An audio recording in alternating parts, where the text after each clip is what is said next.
Роман, здорово.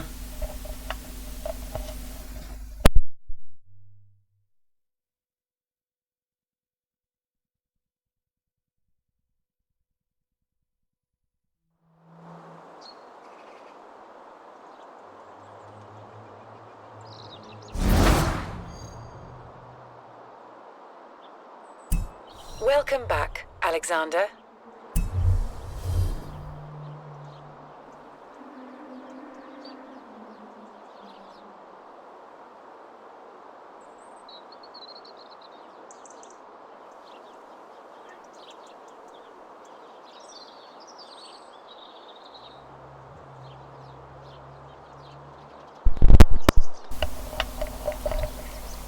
Как учеба идет?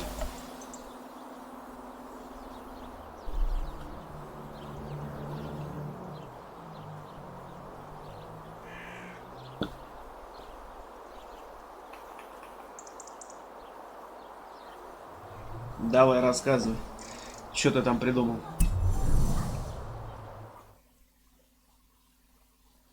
До сих пор болеешь?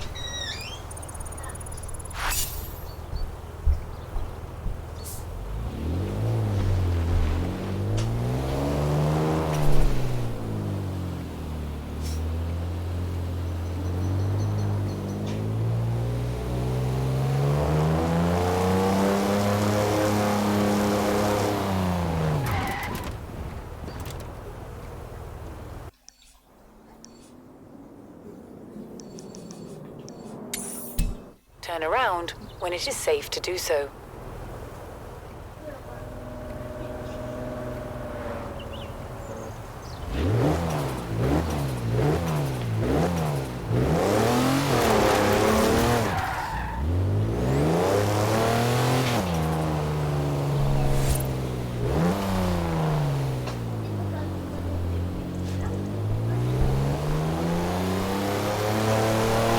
А зачем она тебе нужна?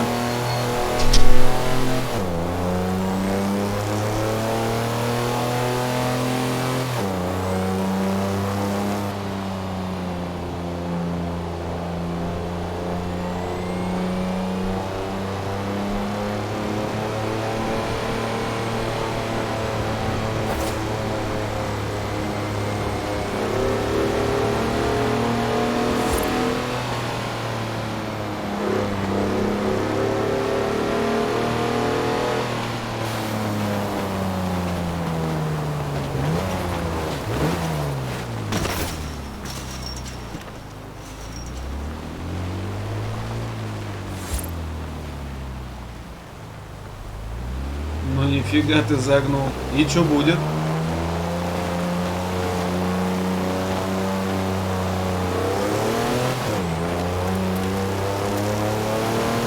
Recalculating route.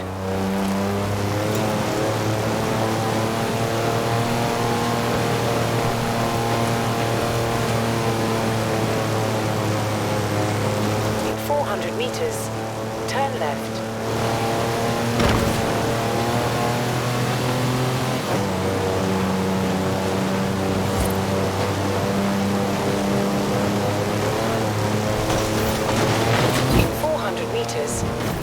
right. Ништяк, водичка вся замерзла. Можно теперь срезать капитально.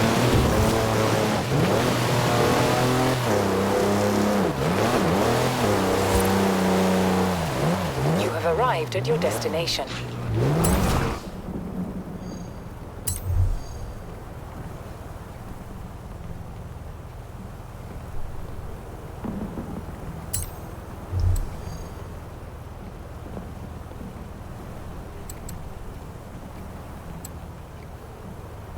Ну чё, танк можешь взять, на него прогнать.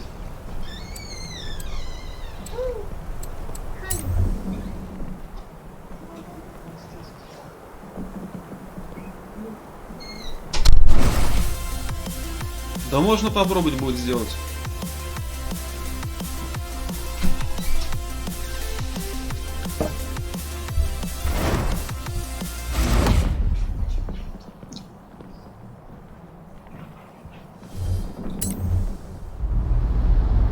Танки, ё-моё. Места не хватает для всех. Вот. Понеслась жара.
Чтоб сигнал не ржавел. Так, а это П-50. Какая марка у нас?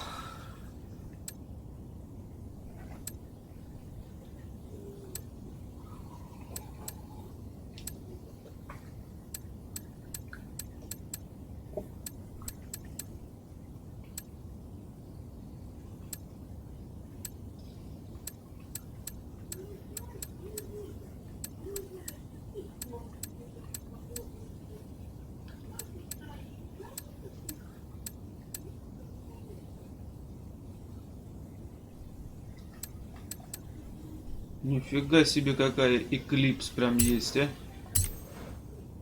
Надо протестить.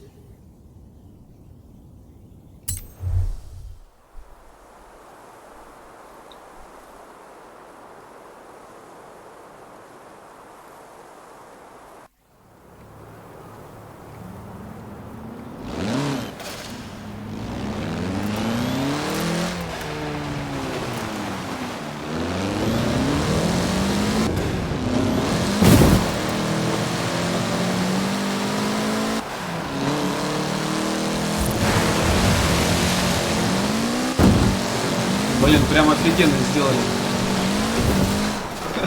Даже, знаешь, присутствует эффект вот этот трещинки, вот это старинки, что. Машина сейчас новая это не делает. Смотри, даже фары такие мутные какие-то чуть-чуть.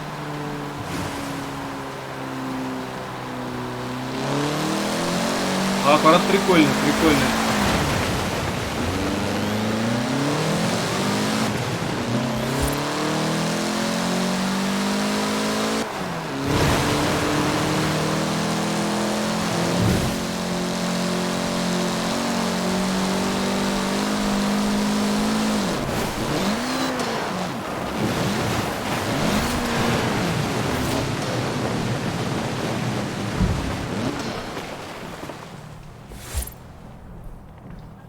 Снежочек блестит прям по красоте все.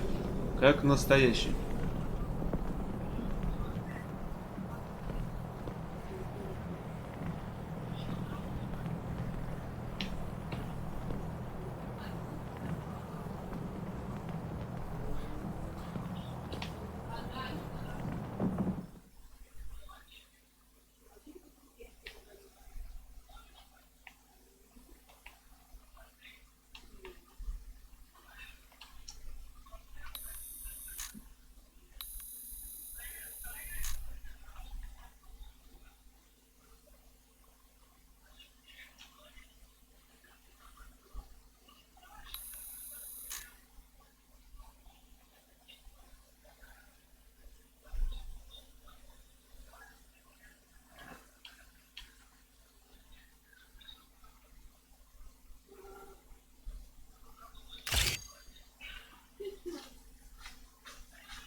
Ну, сейчас посмотрим.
Блин, она, наверное, у меня в третьей части.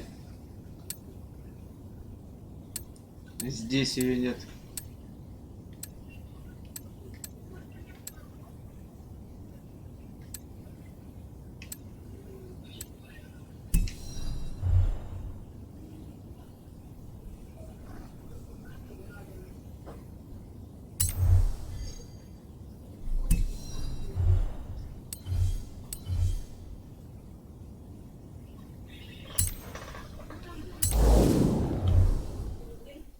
Да по-любому дешевое. Кому это ведро нужно?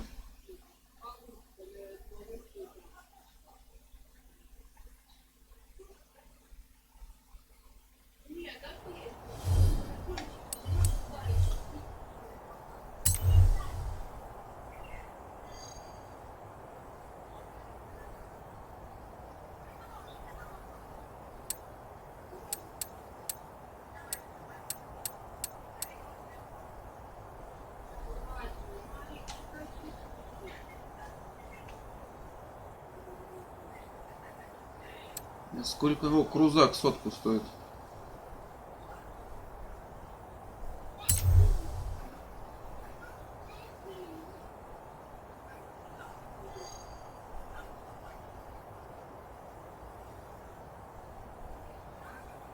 Блин, прикольные обвесы на крузаке.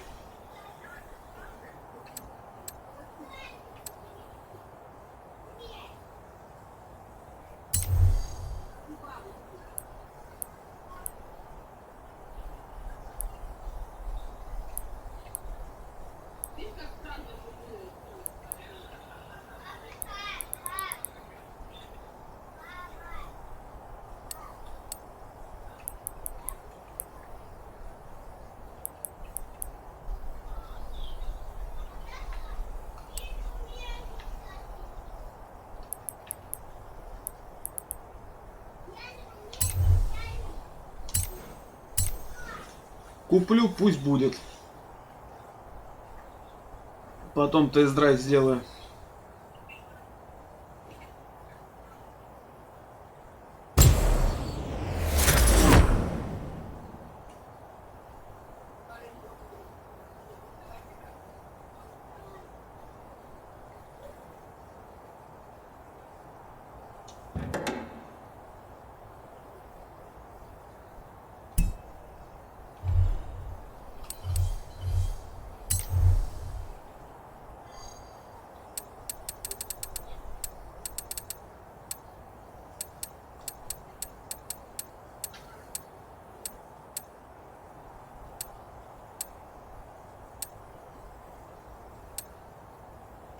Ё-моё, что это за ведро? Палатное.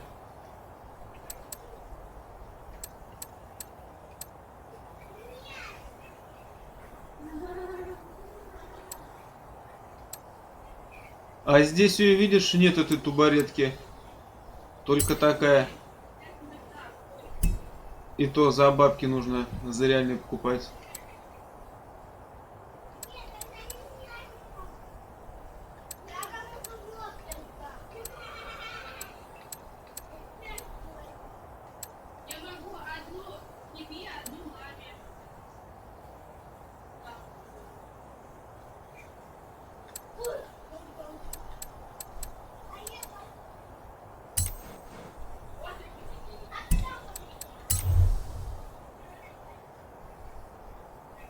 Андрюха, здорово.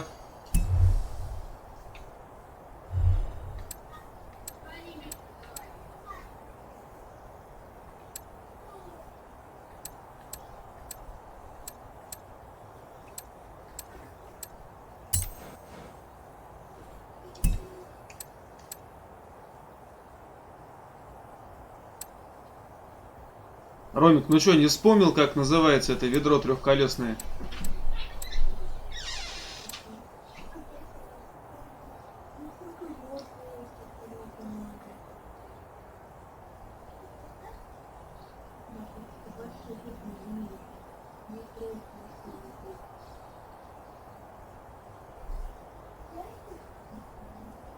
Давай, давай, Ромик.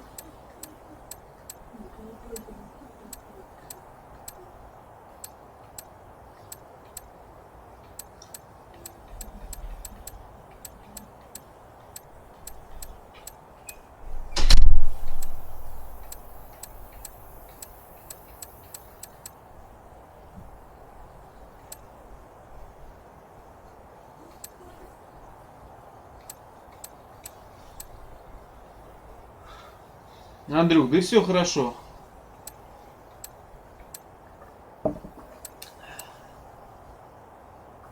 Ты сегодня что, стримы вел какие?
Чё-то я не нашел.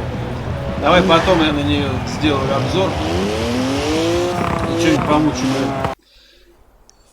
А сейчас надо попроходить что-нибудь.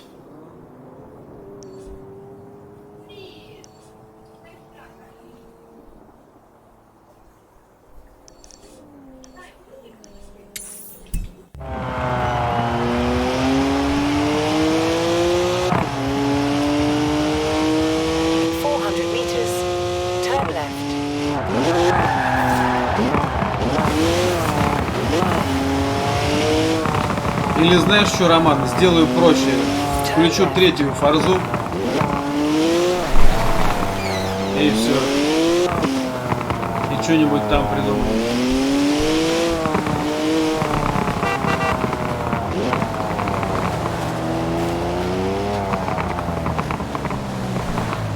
Марис, привет.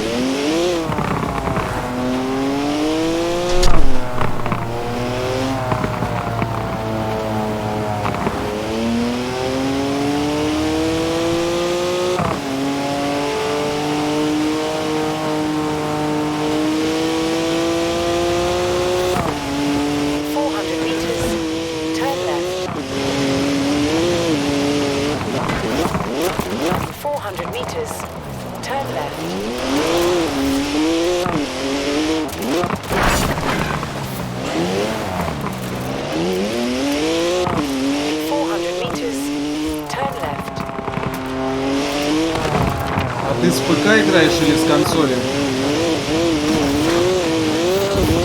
Хотя какая разница, что с ПК, что с консоли можно играть вместе.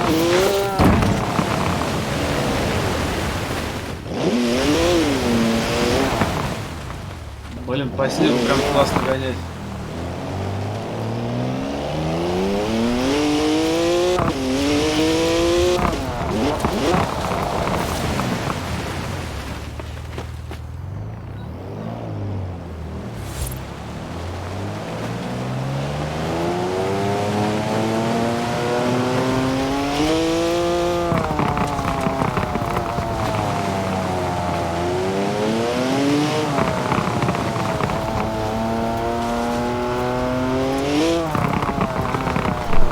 Только, Мария, знаешь, в чем единственная загвоздка вся?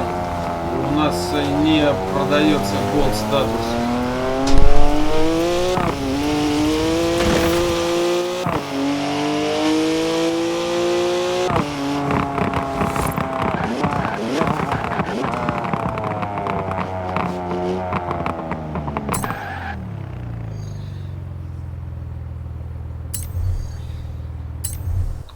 У тебя Gold статус подключен?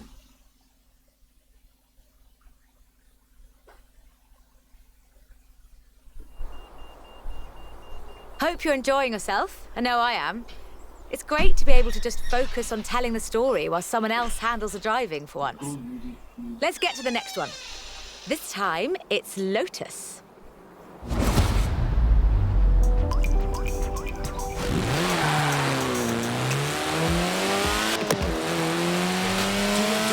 Ты себе его как достал? Онлайн купил или как? Engineering Limited began as many stories in British engineering do. In an old barn. The first Lotus cars were offered as kits. You built them yourself. From 1962, they began to actually build the cars themselves. The Elan Sprint showed exactly what they intended to do.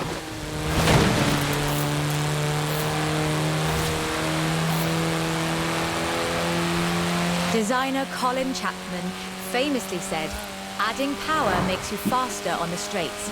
Subtracting weight makes you faster everywhere." He knew what he was talking about. In 100 meters, turn right. In 100 meters, turn left. Widely hailed as one of the greatest sports cars of the 1960s, the Elan would be closely studied and emulated, inspiring such masterpieces as the Mazda MX-5. The Elan has all the energy, через интернет ты style как and его купил? enthusiasm you would expect. Ну-ка, давай, Bold, рассказывай. quick and fun. So much so that they put it in the name.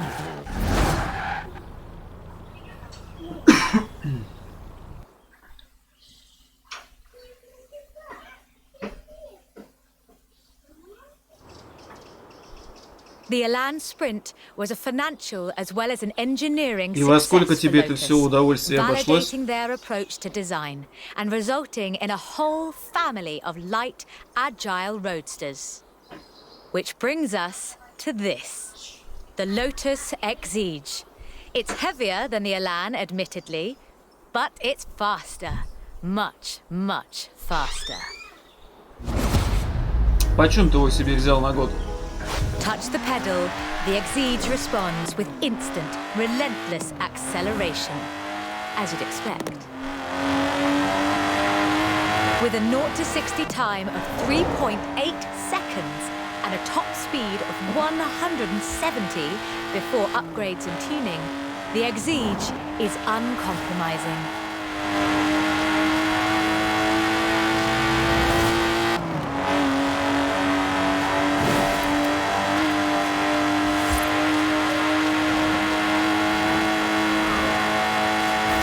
There's no power steering, so you can really feel the road. A genuinely thrilling drive, and one that isn't afraid to demand you take it seriously.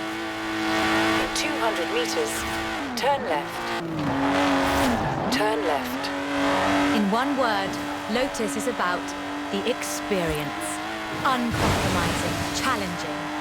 This is a car that demands you drive it well. And when you do, you'll see what the fuss is all about.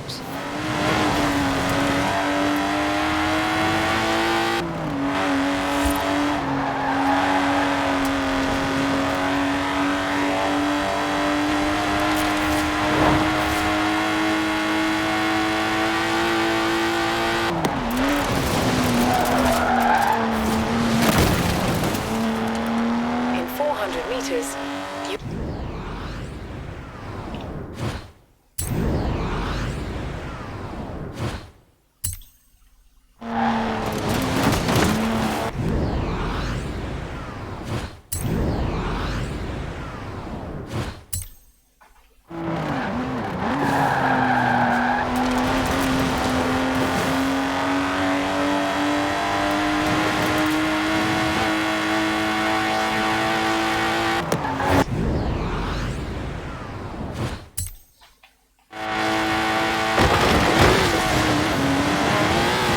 With rumoured launches of 2 new cars in 2020, Lotus looks set to push the benchmark of the experienced sports car well into the next century.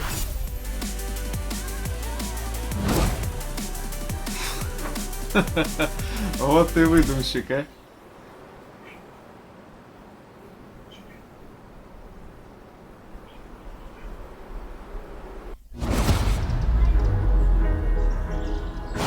Touch the pedal, the Exige responds with instant, relentless acceleration, as you'd expect.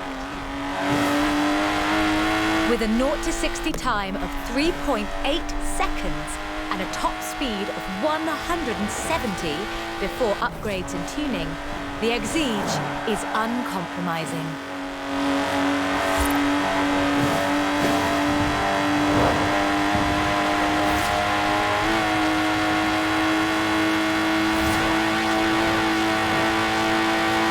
And there's no power steering, so you can really feel the road.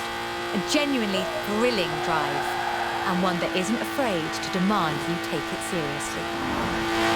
200 meters, turn left. Turn left. In one word, Lotus is about the experience. Uncompromising, challenging. This is a car that demands you drive it well. And when you do, you'll see what the fuss is all about.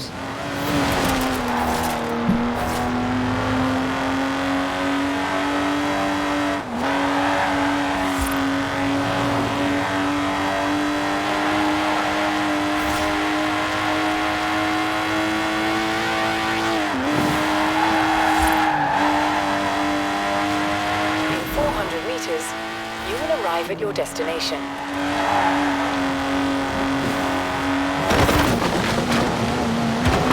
And with rumoured launches of 2 new cars in 2020, Lotus looks set to push the benchmark of the experienced sports car well into the next century. Ну ничего, зато будет время пожарить шашлыки.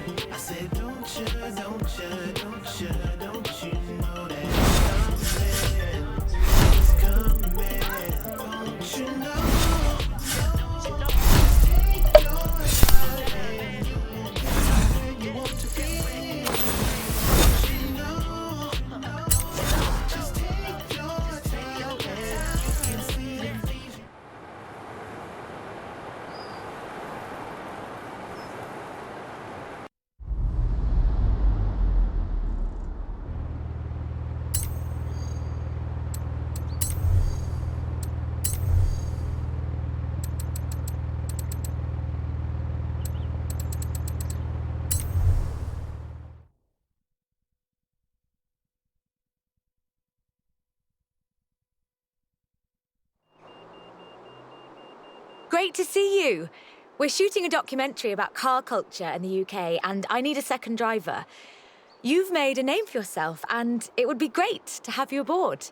It's simple. You drive, I tell the story. Let's do it.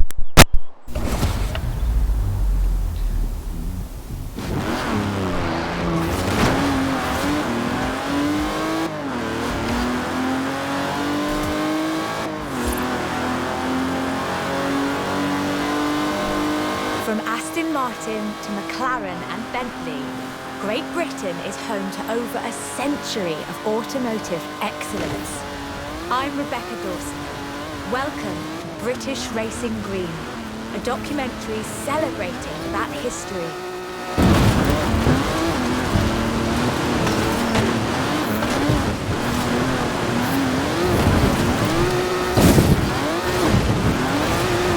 Turn around when it is safe to do so.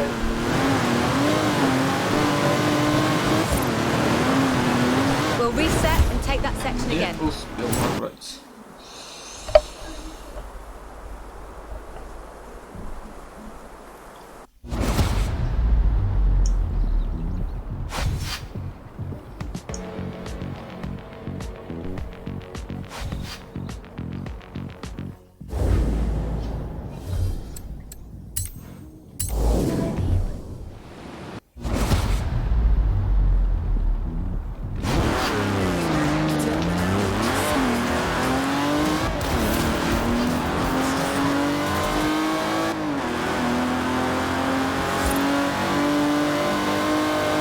From Aston Martin to McLaren and Bentley, Great Britain is home to over a century of automotive excellence. I'm Rebecca Dawson.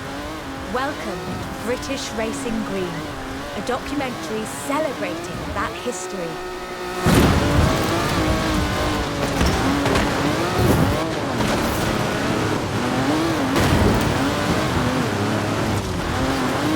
Turn around when it is safe to do so.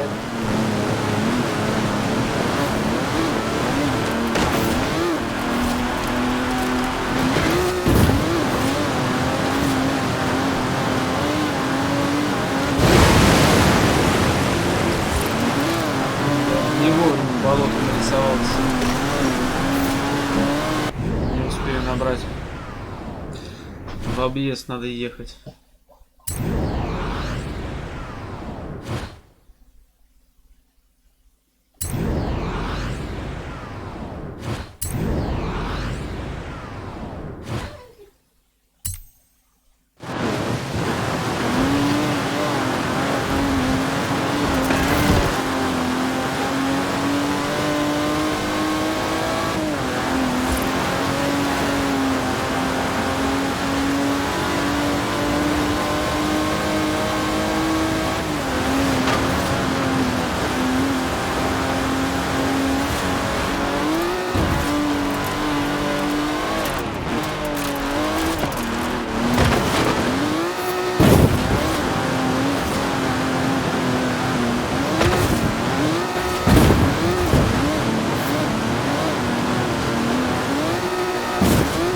Recalculating route.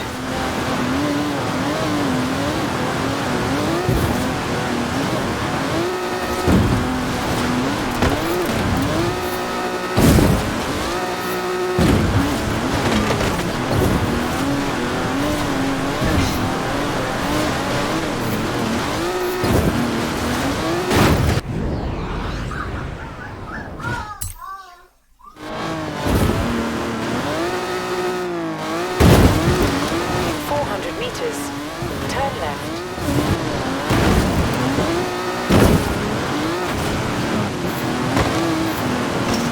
In 200 meters, turn left. In 100 meters, turn left. In 200 meters, you will arrive at your destination.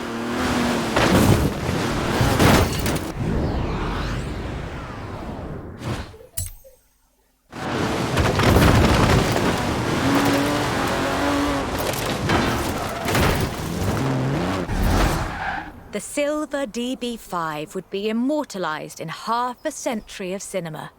The classic Aston Martin.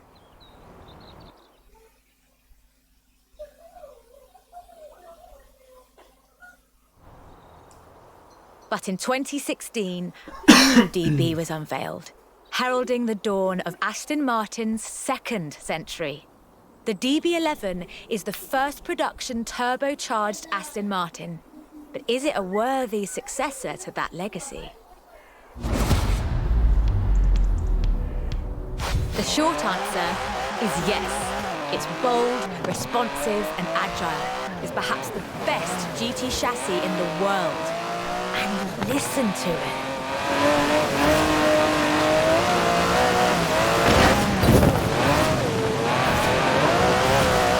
Turn around when it is safe to do so.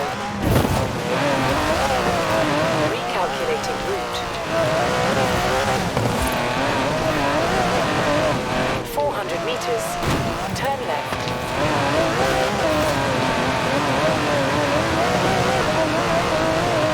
400 meters.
Turn left.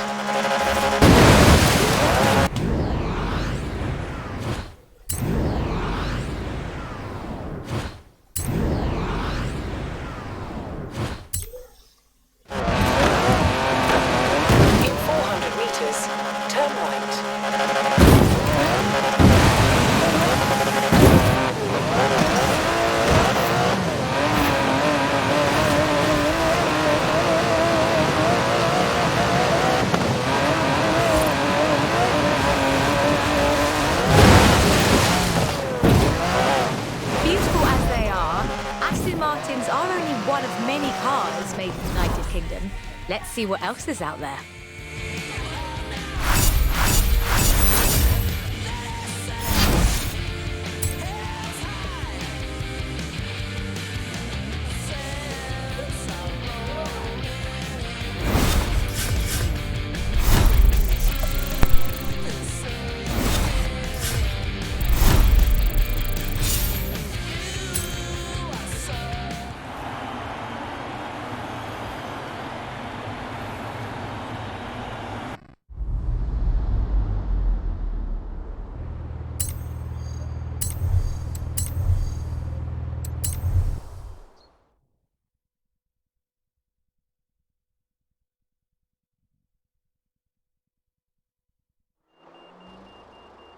This is shaping up nicely. Time for a change of pace, though. At least at first. The next segment is about Land Rover, and we'll be starting out with the Type 3.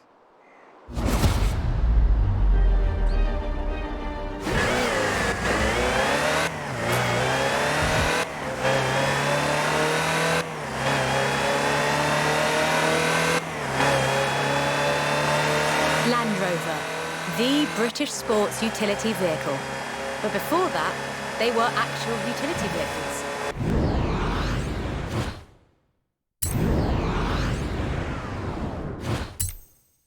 Solid, tough trucks, unstoppable over almost any terrain.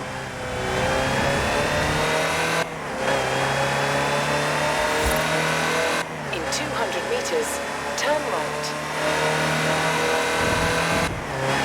Turn right. Turn around when it is safe to do so.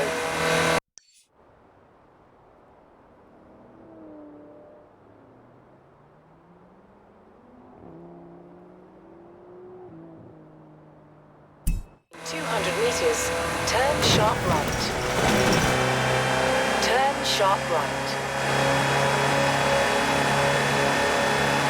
Turn around when it is safe to do so.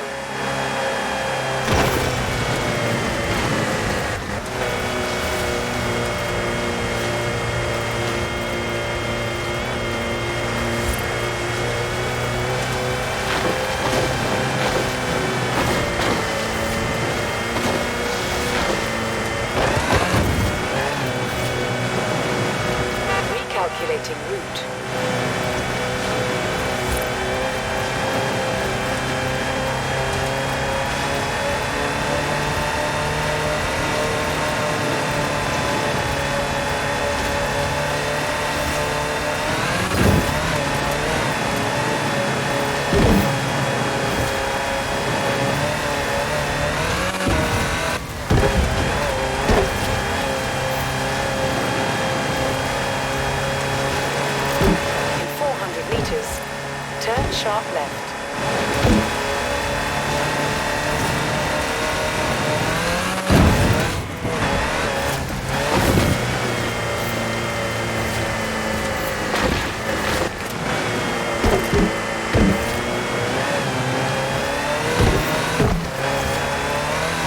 In 400 meters, turn right.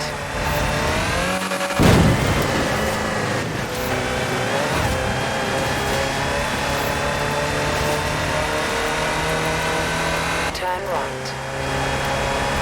In 100 meters, you will arrive at your destination. Along with the Range Rover, others would follow. Discovery, Defender, and the Freelander. Each a more sophisticated and enjoyable utility vehicle. But none of them were a replacement for the Type 3. They were a different kind of car.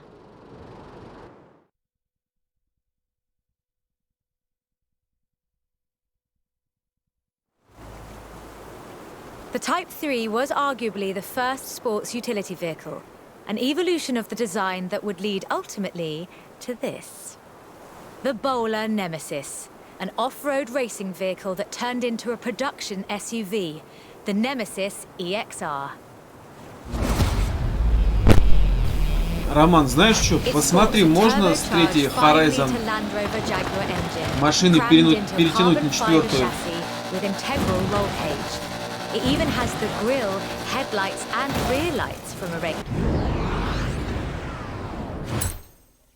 Rover.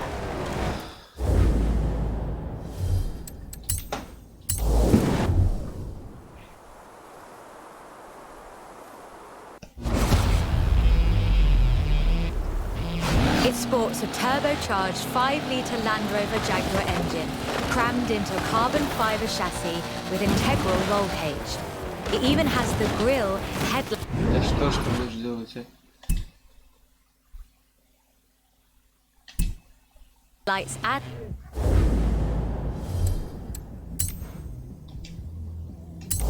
rear lights from a Range Rover.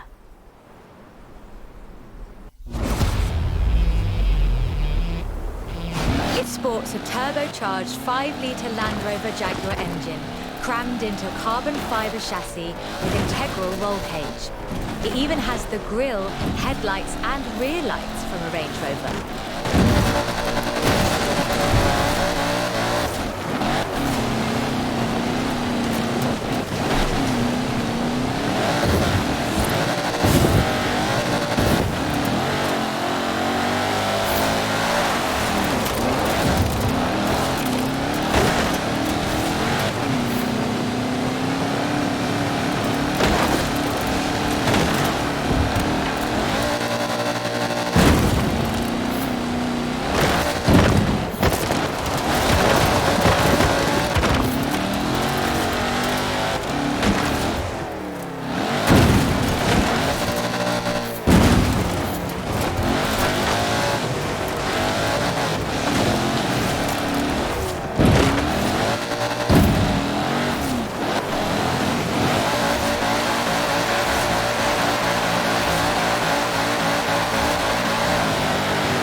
If you want to see what the Type 3 would be like if it ever stopped doing important things, this is it. And it's beautiful.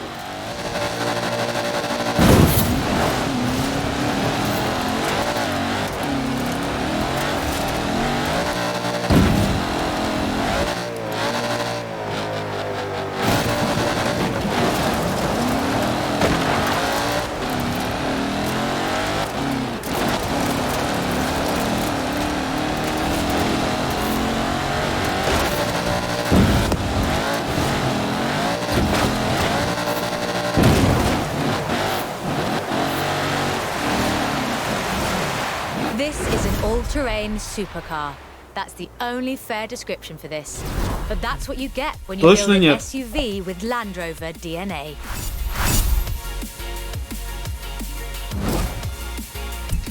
Мне кажется, вроде как можно было.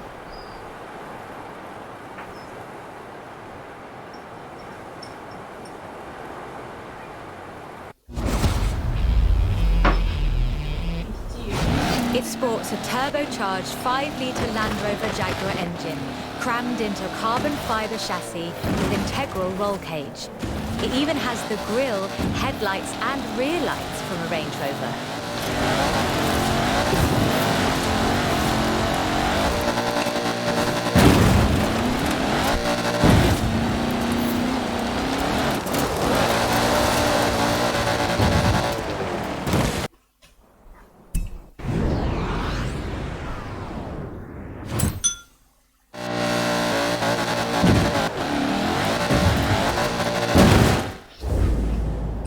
Так 0-то, ё-моё.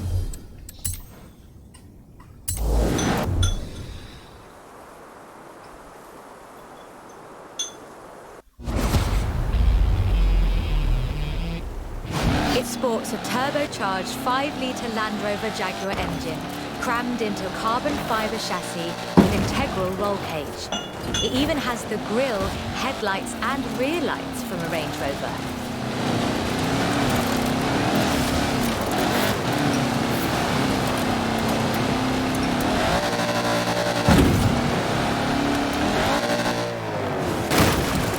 Да ё-моё.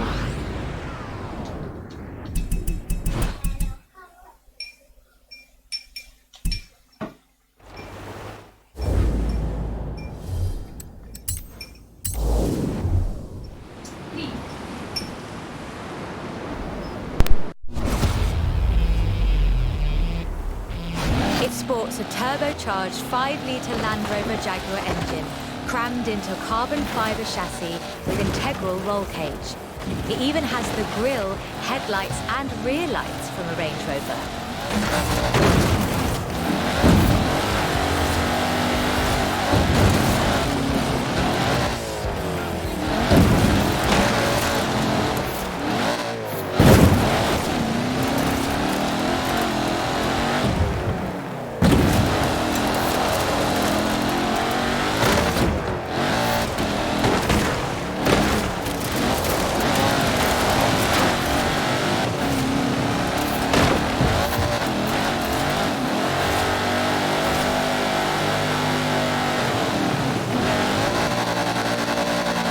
If you want to see what the Type 3 would be like if it ever stopped doing important things, this is it.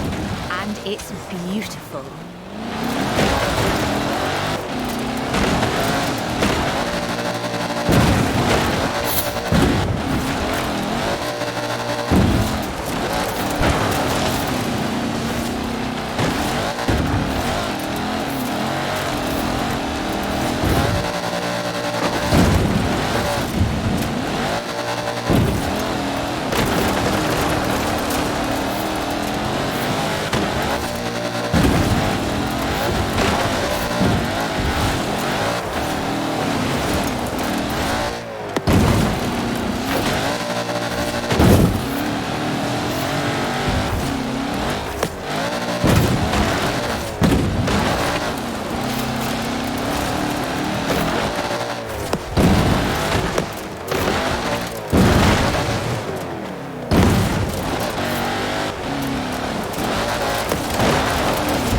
This is an all-terrain supercar.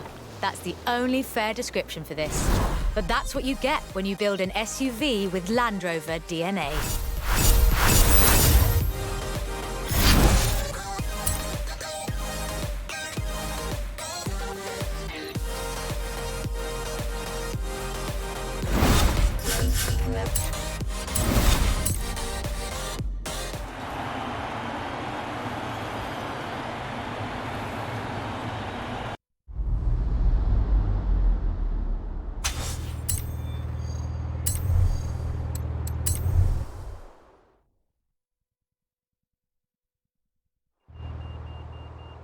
Done much rallying?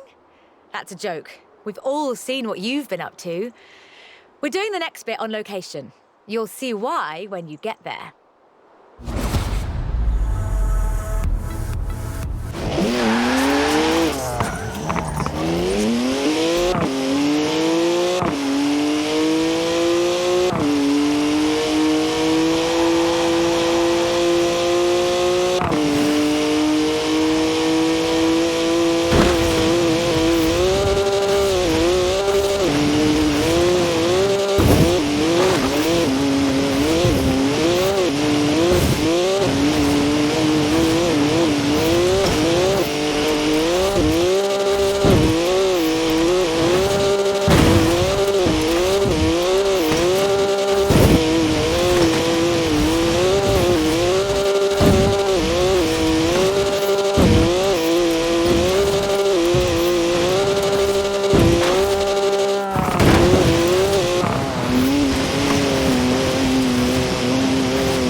Ford, that most American of cars.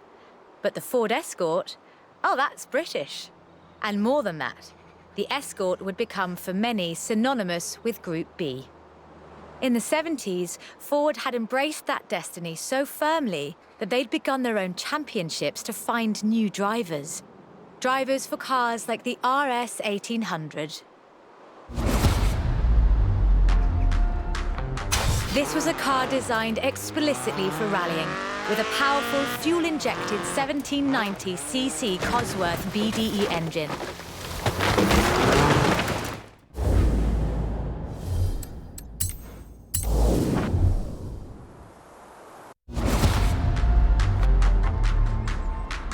This was a car designed explicitly for rallying, with a powerful fuel-injected 1790cc Cosworth BDE engine.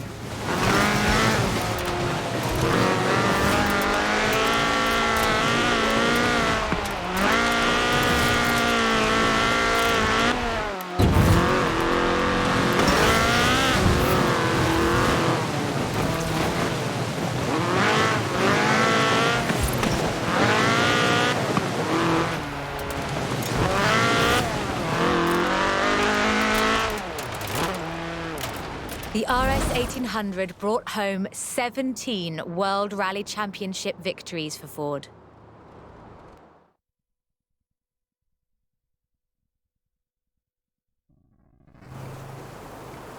So, of course, Ford set out to design a better one. The RS 200 Evolution was their answer. A purpose-built rally car designed to do one thing: win Group B. With a 1.8 turbocharged Ford Cosworth BDT engine and all-wheel drive, the RS 200 had perhaps the best suspension platform of any car of its era. The chassis was fiberglass from Reliant, and a massive Ford parts bin was raided to give the car that iconic look. Fortunately, Ford built over 200 as part of the homologation requirements for Group B, so you can still find them, if you're lucky.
И не говори.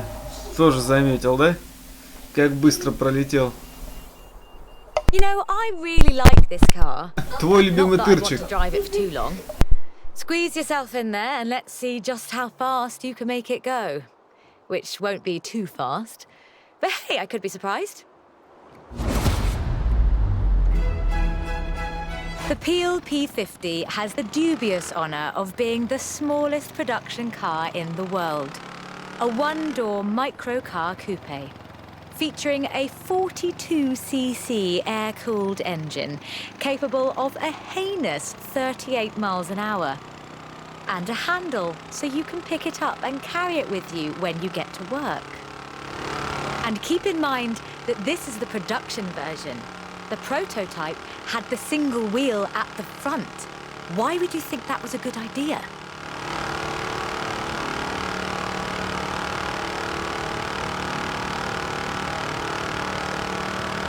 In 2010, though, production restarted at Sutton and Ashfield. So, Блин, if это you'd like жесть, а to не own the машина. modern incarnation of Просто this, ведрище. I suppose you can.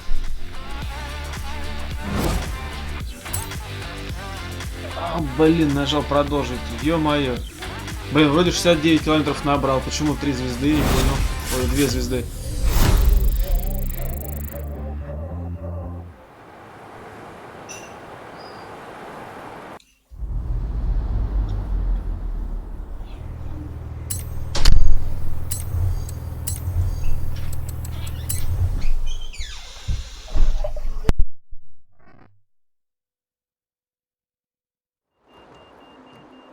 You know, I really like this car. Not that I'd want to drive it for too long. Squeeze yourself in there and let's see just how fast you can make it go. Which won't be too fast. But hey, I could be surprised. The Peel P50 has the dubious honour of being the smallest production car in the world. A one-door microcar coupe, featuring a 42cc air-cooled engine capable of a heinous 38 miles an hour. And a handle, so you can pick it up and carry it with you when you get to work. It was billed as being able to fit a single driver with a bag of shopping. And it does, if neither are particularly large. And keep in mind that this is the production version. The prototype had the single wheel at the front. Why would you think that was a good idea? Вот набрал 69 километров, 70 она даже не едет. 69 километров, 3 звезды написано. Но почему их не дают, непонятно. In 2010, though, production restarted at Sutton and Ashfield. So, if you'd like to own the modern incarnation of this, I suppose you can.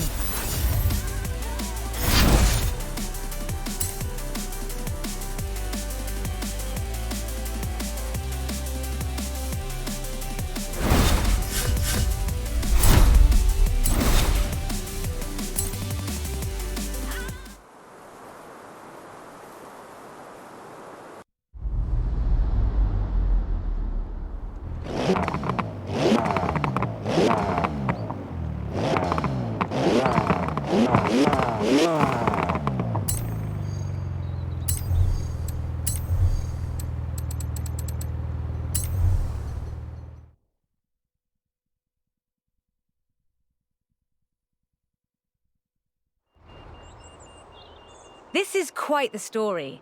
Bentley at Le Mans in the 1930s. Gentleman racers, heroic driving, and a personal hero of mine. Take good care of the cars, though. Both of them are mine.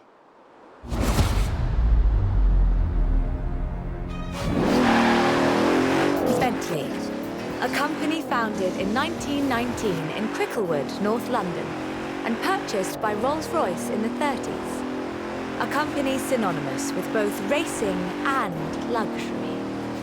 Perhaps the best example I know of those two extremes of British engineering. For almost a century, every Bentley was hand-built to exacting standards. So at the beginning of the 21st century, when Bentley revealed their first mass-produced car, there were a great many questions. The car was the Continental GT, an elegant grand tourer that combined a racetrack pedigree with exquisite style and all the power you could need.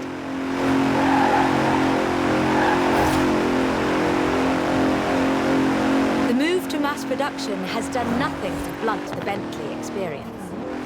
The 2017 Continental Supersport is responsive, fast,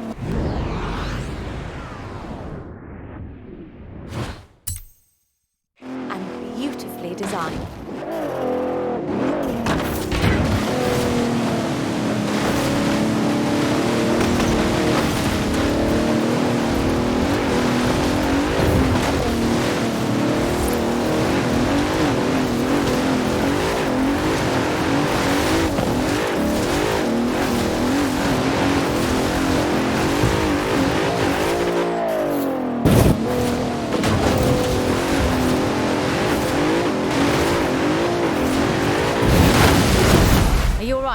Take a moment, then let's do that bit again.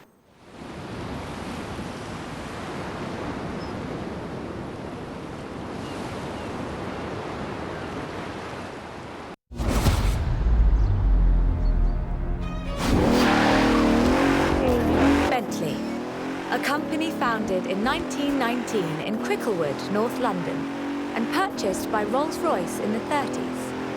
A company synonymous with both racing and luxury. Perhaps the best example I know of those two extremes of British engineering. For almost a century, every Bentley was hand-built to exacting standards.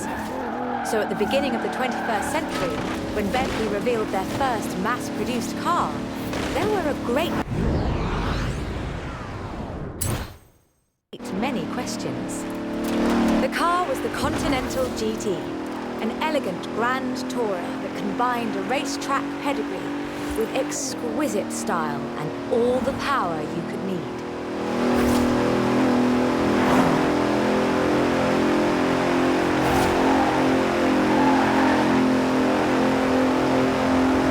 The move to mass production has done nothing to blunt the Bentley experience. The 2017 Continental Supersport is responsive, fast, and beautifully designed.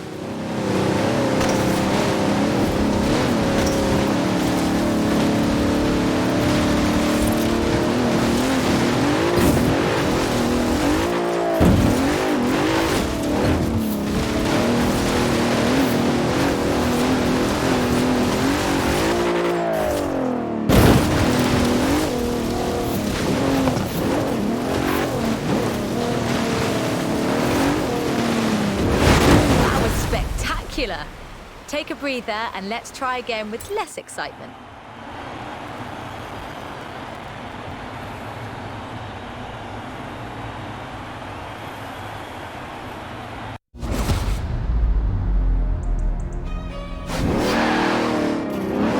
Bentley, a company founded in 1919 in Cricklewood, North London, and purchased by Rolls-Royce in the 30s.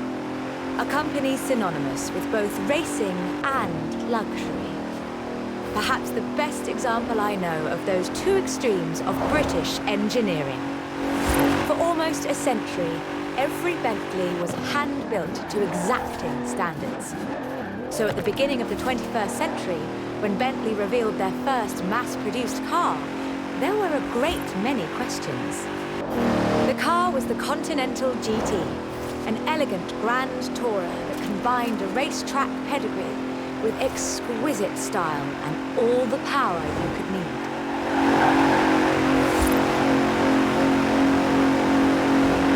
The move to mass production has done nothing to blunt the Bentley experience. The 2017 Continental Supersport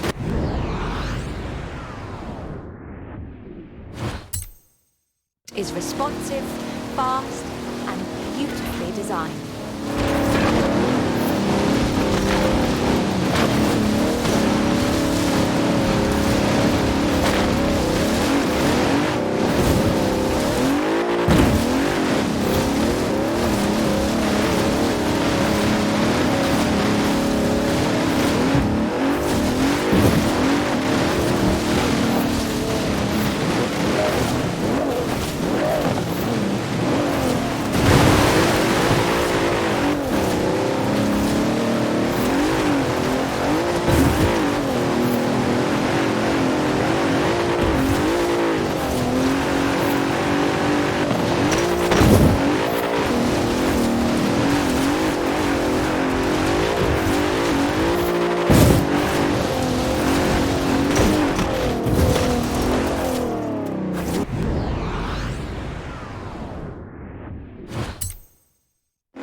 Bentley means modern, peerless luxury and elegance. But that's far from the full story.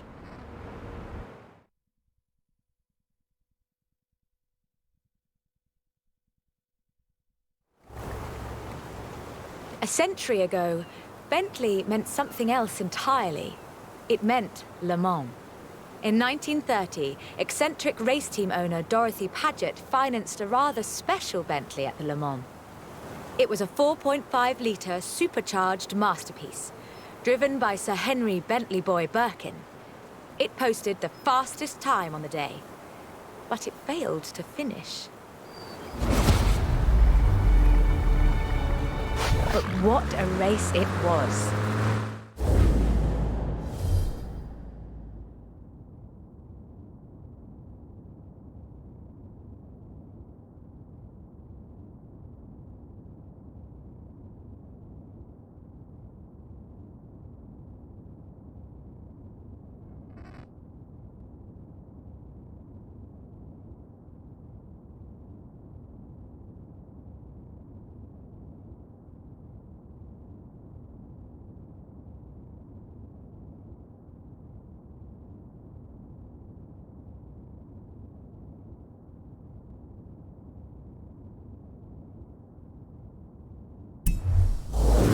Sir Henry's courageous driving forced Rudolf Caracciolla's 7-litre Mercedes out of the race at the cost of his own victory. But in doing so, he handed the day to the Bentley Sixes, a gentleman racer indeed.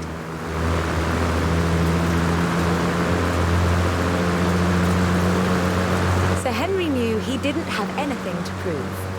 In 1929, the adventurer Mrs. Mary Victor Bruce had already driven the resolutely modern 4.5-litre Bentley at Montlhéry, setting distance, speed and endurance records.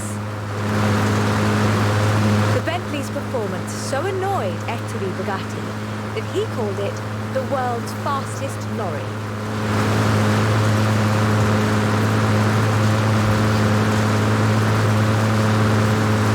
The blower had the last laugh, though. In 2012, it was sold at auction for over £4 million, which is more than enough to buy a Veyron and a racing truck, if you're keeping score.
Sounds like this documentary is going to be pretty good, yeah? The bits with you and Beck in them, at least. Got a call from the producer. Said you couldn't have driven better if you tried.